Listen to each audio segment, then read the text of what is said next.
Chào mừng quý vị quay trở lại với phần 4 của chương trình Nhà lãnh đạo doanh nghiệp trên truyền hình FBNC với ông Simon Kahn, giám đốc tiếp thị của tập đoàn Google vùng châu Á Thái Bình Dương.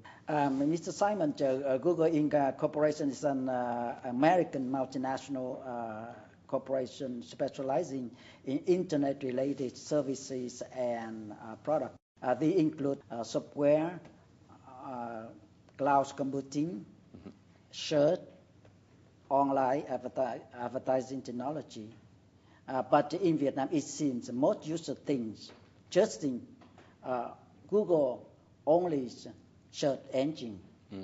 So do you think that sort of understanding made your company lost some business opportunity in Vietnam market? Well, I would say that the perception of Google as a search company and only as a search company is something that's not just in Vietnam. That's something that we encounter in a number of markets around the world. Part of that is because our search product and technology has been so wonderful and so sort of universally accepted that it sort of makes sense. And when Google becomes essentially a verb, that's because of our search technology. And I'd also say that a number of the other products that we've introduced over the years, whether it's YouTube or Android, are relatively new. And they're only starting now to kind of be able to be put in the broader context of what Google has to offer.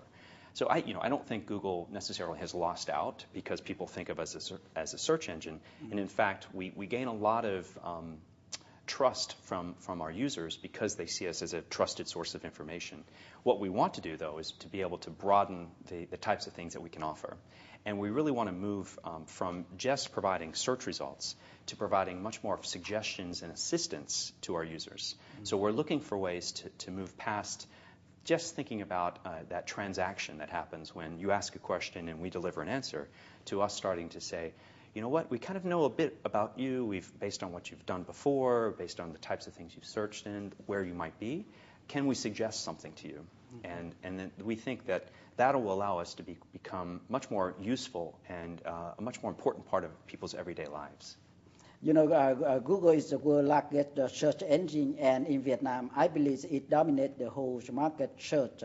I am really surprised about the updated Vietnamese language.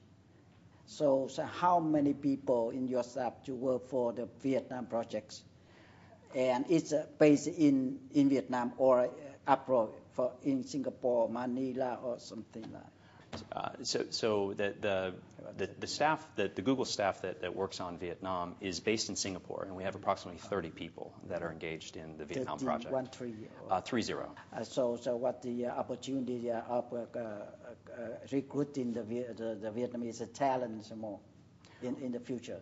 Oh, there's tremendous talent here, and we think that whether those are developers who can create tremendous apps that are both for Vietnam or for other countries around the world, I think that's a big opportunity to partner with those app developers or to have those engineers come and help and work with Google.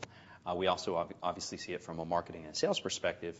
We'd love to have more Vietnamese be a part of that organization.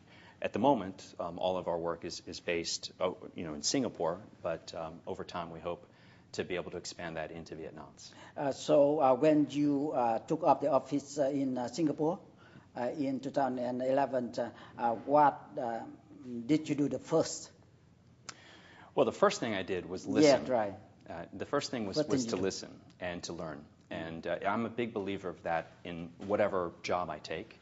For me in particular, because I was coming into a whole new industry, it was really important for me to understand about this industry and to understand what my team was doing, what were the challenges, what were the opportunities they saw in each of their markets. So I spent the first 90 days was really spent understanding the personalities of my team and the strengths and their weaknesses, but also understanding the opportunities for us as a company in this new industry.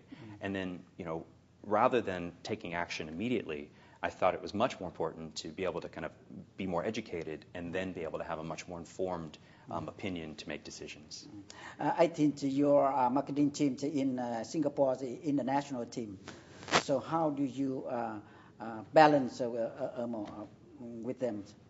It's true. The marketing team that I have throughout Asia Pacific is quite international. Lots of obviously Asians, lots of people who are from particular markets, but we also have Europeans, we also have Americans who are a part of that team. Yes. And each of the cultures has its own sort of unique aspects in terms of how they interact with each other, how they process feedback and information from bosses. So you have to take that into account. But I'm also just a big believer in understanding the individual and trying to understand how that person, what motivates that person, what that person cares about, how to help that person become the most successful employee or person in that role. So I spend a lot more time worrying about the person rather than the nationality. How do you recruit the Asian employees for your team in Singapore? Recruiting anyone for Google, it can be quite a challenge because we have a very rigorous and specific set of skills that we look for.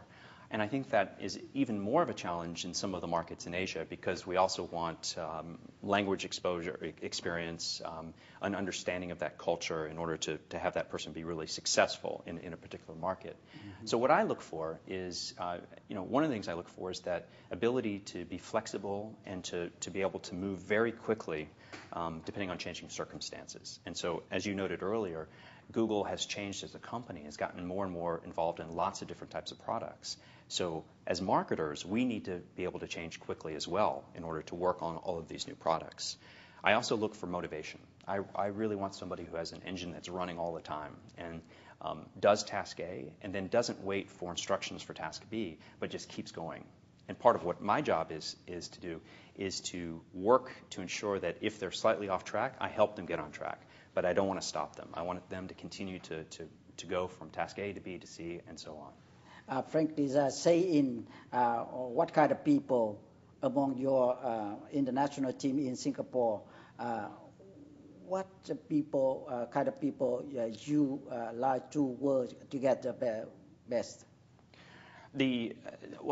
I look for an interesting mix of types of people. I think if you just have one type of person on your team, then you're not going to have a very successful team. Mm-hmm. So, some of the common things I do look for, one is somebody who's not afraid to challenge the status quo. So to tell me the truth as they see it.